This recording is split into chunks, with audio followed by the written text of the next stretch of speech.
The Express.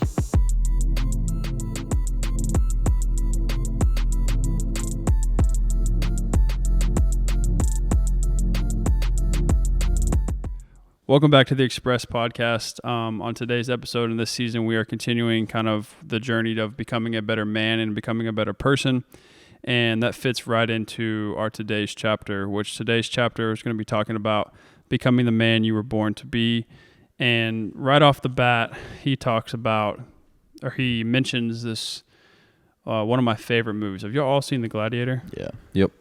So he mentions the Gladiator and the story of Gladiator, obviously, with Maximus and him revealing himself and him revealing his true identity. And if you have not seen The Gladiator, I highly recommend you watching that. That's like prime time. Are you not entertained? Yeah, that's like prime time Russell. Everybody's heard it, yeah. Oh, I think it's on fantastic. Netflix. I think it's on Netflix. But it goes so deeper than just like, it's just a great movie. Like there's so much truth to it too, which is cool. Yeah, and so he dives into his story immediately, talking about kind of, the whole part of him identifying, who he really is to the emperor. Well, give him a little backdrop. Well, that is kind of like such like of the movie itself. Like that's such a climactic, because he has opportunities before he does that to do it, right? Mm-hmm. Well, it literally says the storyline goes like this: the general, who is Maximus, becomes a slave. That Marcus he then. Aurelius. Why did I say Well, I might have said Maximus. Is his name not Maximus? yeah, it is Maximus. Oh, the death. Come on, bro. After the death of Marcus Aurelius. Yeah, you like this movie, huh? No. So Maximus, he was a general in the Roman army, becomes a slave. He then goes from slave to gladiator. Boy, just reading out the book, talking to me like I don't like the movie, boy. Just reading out the book. Then he, as a gladiator, it says defies the emperor, and it's just kind of like that whole story. And then, as Mason was saying, he like reveals his true character and like who he truly is to the Roman people, because they had no idea that he was the great Maximus, the leader and general of the Roman army. You forgot the last line. What's the last line? The kingdom is restored, and a great goodness returns to his people. Yeah, and so I wrote down something that I kind of think I want to talk about. So it kind of, like you were saying earlier, it builds off of the last chapter, I think, pretty solidly. In fact, of like, you have to know who your true self is, and then identifying, are you being your true self, and how is that playing into sort of your everyday lives. So I wrote down, as our souls become whole in our time, and over time we go through this metamorphosis into trueness, and we are opened up to the greatest treasure that is given to us by the heart of God, the restoration of our own identity. And then it says, become who we are known as in God's kingdom, and that's your true destiny. And that's from kind of the opening pages. And I just wanted to kind of get your thoughts on that of, number one, how hard of a process is that? Like becoming your true, or figuring out what your true identity is supposed to be.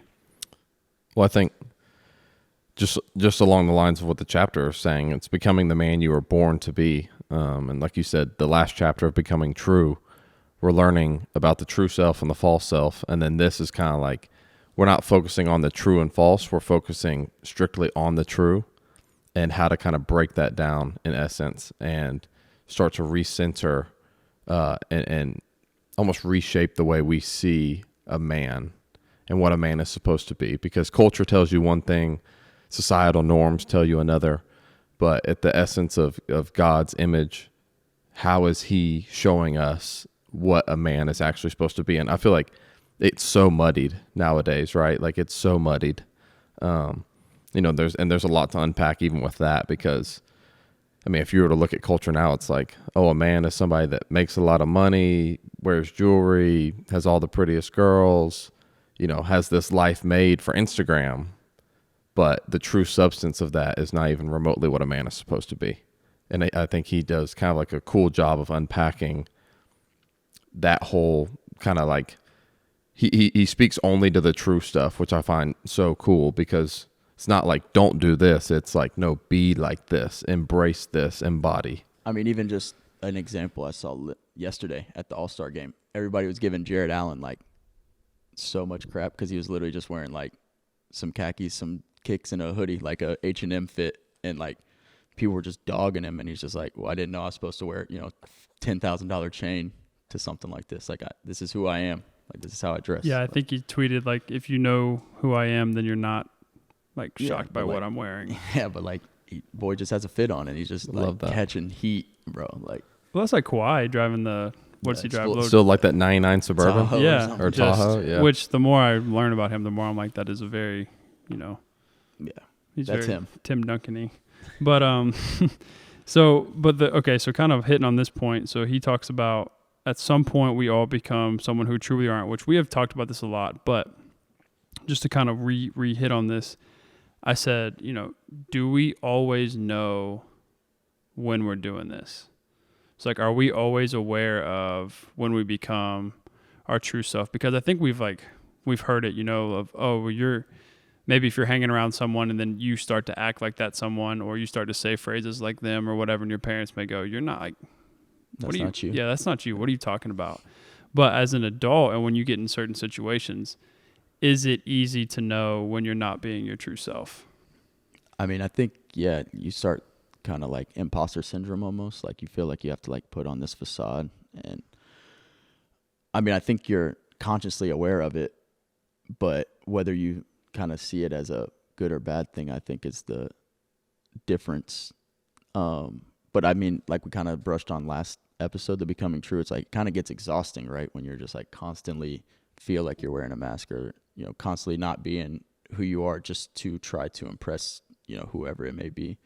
But it's just like having that courage to not be liked by everybody. I think a lot of people fall into like, I need to do this and dress this way for these people so they like me. But it's like, at the end of the day, if they don't like you, it's just like, that's one person, you know?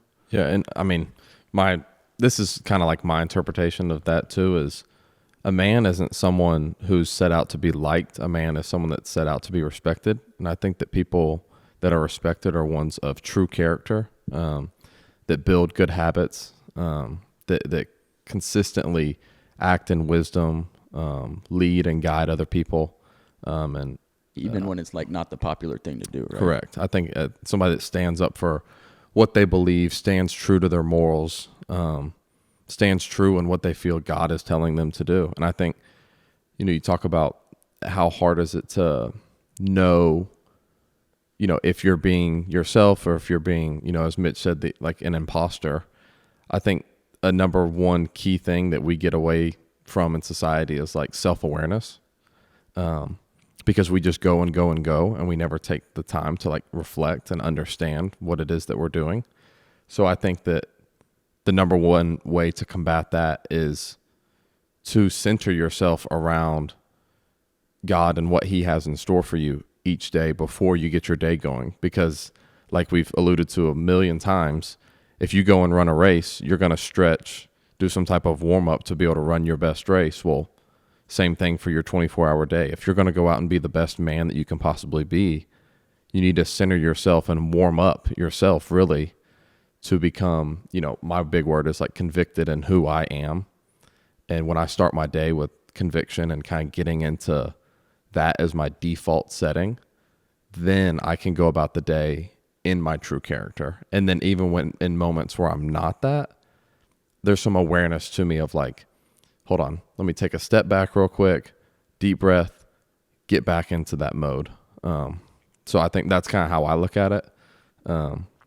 So, and then real quick too, one other thing that I kind of saw later on in the chapter, but he says, every man has a question in the center of his masculine soul. We bring that question to every possible place. So, like I said, society, Instagram, what your girlfriend says, all, you know, whatever it may be.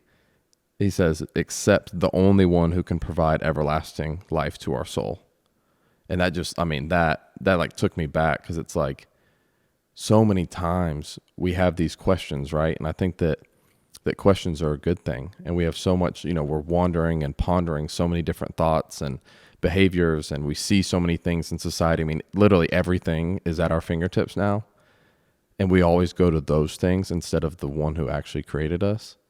And I think if we got into a better rhythm of going to that, you know, going to God, going to Jesus and saying, like, fill me up today, right? Like, have your spirit fill me up. I know a big prayer of mine recently is like, God, can you just renew and restore my masculine soul? Like, can you just do work on it? Like, I'll just go and continue to be me every day, but can you just continue to replenish what it is that I've lost over years? Because there's things that, we don't even realize it, but over time, those habits have led into leading us astray from being a man. It's very interesting. I heard a quote on a podcast I was listening to, and it was talking about like this idea of, and I'm probably going to butcher this, and I can't really remember the full thing, but like almost kind of like giving your energy to others, and like the idea of taking from your cup. So if you have like a cup of water and somebody else is thirsty, meaning they need something that you have, whether it's energy, time, whatever, like you have to consistently make sure that your cup is filled and overflowing, because if you're just giving from your cup every day and it's not getting refilled, your cup's going to be empty at some point. And what's the way to fill that cup up? By seeking and doing the things that you were just saying. That's what I'm saying. It's interesting when you were saying that, I was thinking about it. I'm like that's a perfect kind of, not analogy, but metaphor. Way to keep your cup full. And I want to come back to that because I have something written down that's based on what you were talking about. But I also wrote down, are we put into situations that are not, that do not allow us to be our true self? That's a fantastic question.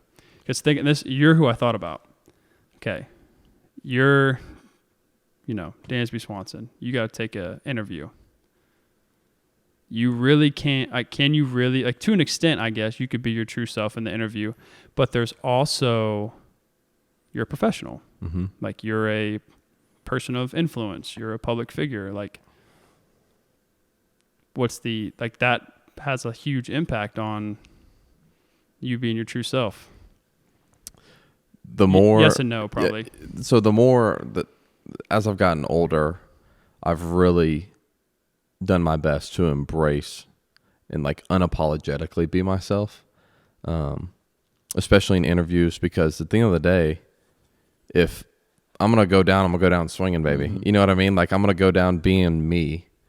And I think that, and you even saw that kind of in the playoffs, with some of those interviews, and people seemed to gravitate towards it because that was authentically me, right? I didn't sugarcoat anything, just being me, allowing the Spirit to lead and me just follow.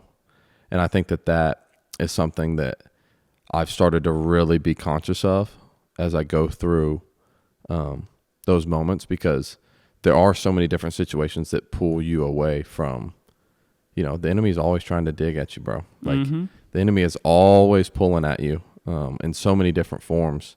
And I think, a common one today is social media, right? It's just all the time, just getting our eyes to wonder, getting our thoughts to wonder. There's situations, and it just starts to shape us away from who God called us to be. And that's just, obviously, social media is just one example, but there's so many things out there, man, that we turn towards. He even mentions it in this chapter. It's alcohol. What are you medicating with? Alcohol, pornography, you name it. Mm-hmm. There are so many different things, and we've all struggled with different forms of those, right? And instead of and coming to the realization of what is it that you're medicating with, why aren't we supplementing that with God the Creator instead? And it's a really deep question, because why is it that we turn towards these things that pull us even further away? Why is that? It's easier. You don't have to face a lot of realities that way. It's addictive. You don't have to be as self-aware. Right. It's a cover-up. But backtracking a little bit, when you asked Dansby that question, it's after he gives his interviews or whatever, and the mics are gone, the camera's gone, it's at the end of the day, he's got to go look himself in the mirror. So if you're not being that true self, when you're looking yourself in the mirror, it's how, was I true to myself? Was I convicted? Like he said, his word was, because at the end of the day, when the cameras and mics are off, it's just you in front of the mirror, It's and going to sleep. Mm-hmm. Or Because not. I mean, there are times where I feel like I wasn't authentically me, and it's like, man, it's hard to go to sleep. It'll eat you up. Yeah, because it eats at you, and it's like I could have done this. This would have been better. I would have felt better about myself now. Mm-hmm. Like it felt good at the time, but now that I'm looking back on it, like I wasn't being who I was supposed to be, or who I am. So, and I'm gonna pull up something in my phone that it's a tough question. It is, that Mallory sent me the other day, and this kind of goes into failing, basically, like we were just talking about, like failing to be what we're supposed to be. And it says, for some of you, when you fail, you allow that failure to define and set the tone for the next week of your life. This should not be so. Don't worry about sinning or not sinning. Concern yourself with following Jesus instead. And I was just like, man. Be consistent. Like, wow. Because so many times it's like we're focused on like, do or don't do this. And it's like, no, don't even focus on A and B. Focus on C. And that's just following Jesus, following in his footsteps, allowing him to lead and just following that path. It's like, I've asked this question before. Are you a Christian or are you a follower of Jesus? Because it kind of is two completely different things. A disciple and a follower of Jesus follows Jesus in every realm of his life. How did Jesus walk? How did Jesus talk? What did Jesus do to fill his cup up? What were the things that he was doing? And you start to see like, man, Jesus did spend a lot of alone time. When he needed that recharge, he got away into nature, which we'll get into about in the next episode, but he got away. He spent time with just the Father alone, just him and the Father, prayer, back and forth, just having that conversation and really recentering himself again to be able to go about his day. And I think that so many times we get away from like, it's a simple question of like, what would Jesus do? It's like, well, yeah, look at the things that he did. He served. He prayed all the time. He got away all the time. He spent time in the community impacting other people and loving on other people. And you start to really kind of see like, this is the model of who a man is supposed to be. Why aren't we doing that more often? Think about it. Yeah. Seriously. The template's there, right? Like, what'd you tell me the other day? You and Em are, doing like a new little like nutritional diet thing. How's that going? we haven't started. Okay. But you got to start on Monday. But what'd you tell me? You said, I mean, these diets, they're just telling you what you already know. Right. You eat whole foods. You eat meat if that's your choice. Eat your meats, some eat your proteins veggies, and your fruits. Don't be eating the added sugars. Don't be eating the things that are fake and not real, right? Like it's been we there know. for centuries, right? Like we know those it's things. what we've eaten our entire existence. But up until recent in the long spectrum of us being here, but it's not a unwritten equation. And there's a quote that we're telling. So like we're doing our morning lifting for football or whatever. And so we're calling it like the Breakfast Club. And the football team that I'm with is kind of like in a rebuilding phase, if you will. And there's a lot of kids, I would say, that is on the fence of what do they want to do? Like, do they want to leave their junior and senior year? And high school sports are it's basically like a free agency. And so the problem is, though, like last year, they didn't have a good season. And so this year, they're trying to obviously have a good season. Everyone's goal is to win state or have a winning, whatever it is. And the same people that were complaining about the results of last season, not all of those people who were complaining have been showing up to work. And there's a quote that stuck with me. One of the coaches posted a video the other day, and it says, like, you cannot expect the results that you didn't put the work in for. Meaning, like, if you're not working and you're not doing the things you're supposed to be doing, if you're not lifting, if you're not getting up on time, if you're not eating right, if you're not being healthy, if you're not drinking enough water, don't expect to be a better athlete. Mm-hmm. Like, Preach. what do you think this is? Like, you're just going to show up and that's part of the problem is a lot of people want that. Well, and that's something that my parents instilled in all of us as kids was work for what you want. So what is it that you want? You got to work for that. Are your actions in line with what you want? And obviously in this podcast, we're talking about, are we putting in the work to become the men that, God Correct. would entrust his kingdom to? And like, if you look at yourself in the mirror and say, I could honestly say yes, but to 100% clip, no. I could be that honest with myself and say, no, there are still things that I feel like as a man that I can be better at. Yeah. But we're working towards that. It's a process. We're working towards that. It's like, so every morning I have a reminder on my phone. It's like the first thing I see when I get up, and it says, are you doing everything that you can? That's all that it says. Are you doing everything that you can? And there's some days where I'm like, yes, like today we got after it. And there's other days where it may be something small, and maybe I'm being too hard on myself, whether it's like, obviously I didn't have a good lift, or maybe my schedule didn't allow me to get a lift in.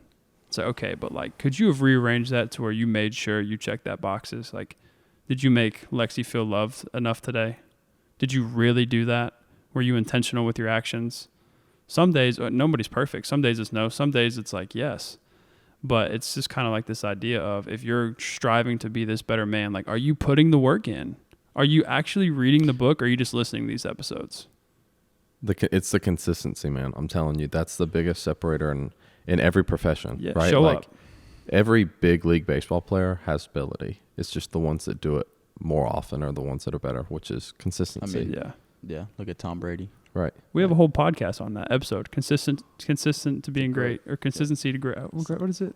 Consistent to greatness. Consistent to greatness. Something like Coach Gambrell is going to be very upset at me that I butchered that. But going back to something he said in this book, which I almost look at it as like a tagline that I think is so perfect to what we're talking about, is partnership and participation. Partnership with God. Are you partnering with him? When you're in a partnership, you lead one another. In this case, obviously, God would be leading us. Are you, first step, partnering with God? And then number 2, are you participating in what he's calling you to do? And if you're doing those 2 simple things, I think you're going to be where you want to get to. Yeah. And kind of going back to what we were talking about the true self and all of that. And I asked the question, just running back, are we put in situations that you cannot be your true self? And my next question I have, or next statement is, God knows who he created us to be. Like, God knows your truest self. So you don't have to hide that from anybody. Like, he knows who you're really supposed to be. And he knew that before we were even created. Like, he's the ultimate architect for that. Before I shaped you in the womb, I knew all about you. Yes. God knew you before you were created. He had holy plans for you. And I think that's something that we skip over, just he had holy plans for you. No, like, that is a big statement, man. Like, he had plans for you to prosper in his kingdom. Not just plans to prosper in whatever the world tells you. He had plans to prosper you for his kingdom. And that power. For his glory. Back to episode 1 or 2 or whatever of this season. The power he has given you with letting you control his greatest creation, like humanity, the earth, the ability to love, like, that is a very, very powerful thing. And the big point about that is like Dansby said, of the consistency factor, is in order for us to know God and become who God wants us to be, you have to seek him. Mm-hmm. I love this little like breakdown. It says in the scriptures, knowing, like in quotes, knowing God's heart and knowing who you are. Our name is the Hebrew word gnosko. I hope maybe it botched that, and the definition of that is an intimate heart knowledge. This word was applied as a Jewish idiom to describe knowing in the context of sexual intimacy. That's a different kind of knowing, a deeper kind of knowing, a soul knowing. You need to know who you are, and you need to have encounters with God that transform the whole man. It is this theme we see echoed in many of the great stories. And he goes into talk about, this kind of leads to the next thing of like, you have to encounter God in order to receive the name that he's called you to be, right? And you see so many times in the Bible when people's names were changed. Your Whitestone. Right. Saul to Paul, Simon to Peter. You start seeing all these great people in history, their names were legitimately changed. That obviously I don't think is always the case for us, but are we actually living out the calling of who God has called us to be, what his name for us is? light bulb. Because, like, What wattage? High wattage? we're talking, you're not going to need to change it for 50 years. Talking LED. Yeah, we're talking, you need to put sunglasses on. Because in the Bible, when he gives these people their names, the names that he has given them, right? So they're like holy name. That is when they start becoming like their true self or like who they're supposed to be. But until that, they're acting under like some false name. Like that's like wild to think about, I guess. I don't know why I've never thought about Saul was being Saul. Oh, yeah. And then when he transformed to Paul, he was being Paul. That's exactly what I'm He saying. wasn't still being Saul. And it's like, how do you go from Dansby to like, no, that's the Dansby Swanson that I made and created. Yeah. That's very... And I wrote down what it says, when you operate within your true self, you are earning your white stone. Sorry for the slight interruption. My screen is now recording now. Hello, everyone. It's good to have you here, Mace. Yeah, I'm Thanks sorry for about joining that. us. I'm going to be like, where is the other guy? But anyways, so when you're acting in your true self, you are earning your white stone, right? And so I have some questions kind of to, finish out this episode and for us to kind of meander on as we're talking here. But my first question is, who have you really become? Like in your time here, who have you really, truly become in your 28 years? About to be 29, boy. No, I mean, and that's like goes to, when you're having that time alone in the morning, like that's the questions you need to be asking yourself. And that's kind of like the motivating factor for, like Dansby said, getting convicted for the day ahead of you. And if you haven't become the person you want to become, it's like, all right, what do you need to do starting today to get to that point? Are your steps aligned with your end goal? Mm-hmm. And I think why is it so difficult for us? Because like we said, if we have this image of who we're supposed to be, physically, right? Well, you can see the gains when you look at yourself in the mirror, when you step on the scale, whatever it may be, you see those gains. But when you're doing it mentally, when you're doing it through true character, you can't just necessarily look in the mirror and see the change. But like we talked about earlier, when you have the awareness, you feel the difference inside of you. Like I said, over the last few days, I've really been praying just for God to like renew my masculine soul. And just even in that little bit of time, like there's a different like man that I feel like I'm embodying more consistently, and it's so hard to describe, but your soul knows, right? Like you feel those nudges in you that are showing you and you're becoming that person. And I feel like the more that we can continue to magnify that portion, then we're starting to become this man that we were supposed to be. And going off of that, one of the lines in the book that he said I think is pretty powerful too, it's just, we cannot live beyond the identity we have embraced. Preach. That was one of my next things, man. Yeah, preach. Like if you really sit back and think about it, it's like he goes on to make some good points too about, kind of a Christian saying, I guess you could say is, we're all sinners, or, sinners saved by the grace of God type deal. But it's his thought process is, if you think like that, then all you'll think about yourself is being a sinner, right? It's like, no, we are saints. We are followers of Christ. We are the goodness of the word and of believers, not, we're all just sinners out here trying to make it work. Because then at that point, you're never going to be more than that. Yeah. Right. It's changing that mindset. He said, this is why so many well-meaning attempts to free the hearts of men from bondage ultimately fail, because we see ourselves as that sinner. We don't see ourselves as the true character, as a true saint, as a true man that God has made us to be. And man, it's so powerful because, like he said, look at how Paul addresses his people when he writes letters to them, to the saints of Ephesus, to all the saints in Christ Jesus in Philippi, to all in Rome who are loved by God and called to be saints, to the holy and faithful brothers in Christ in Colossae. And I think that's why it's so important to once again start your day convicted in who you want and who you truly are. Now, it's not a bad thing to say, like I understand I'm this, but I understand that, by nature I am a sinful man, but that is me being a sinful man is not who I truly am at my core. It's the same battle of like, yes, I play baseball, but that's not who I am. I'm not just a baseball player. Yeah. Like I committed this sin, but I'm not a sinner. Right. Like that doesn't define who I am as a person. He said, you see, if we cannot live beyond our identity, then our identity starts with sinner. Try as we might, but we will never be free. And man, it's just like I wrote down, I said, speak to your true identity in Christ. Because seeing yourself as that is the only way to break free of whatever chains or bonds that you may have, right? And then the other thing that he says is, it's not like these people that he was writing to were, that they didn't have their own struggles. They had their own issues. But he said that they did not allow those struggles to define them. And I think the same thing, it's easy for us, for me as an athlete, it's like, whether I go 0 for 4 or 4 for 4, those struggles don't define me as a player. They don't define me as a person. So not allowing those struggles to define you is a really, really key thing. Because I'm always going back to saying, no, this is my identity in Christ. The man that he created me to be. Not the other way around. That's a hard process, though. Oh, yeah. It's not.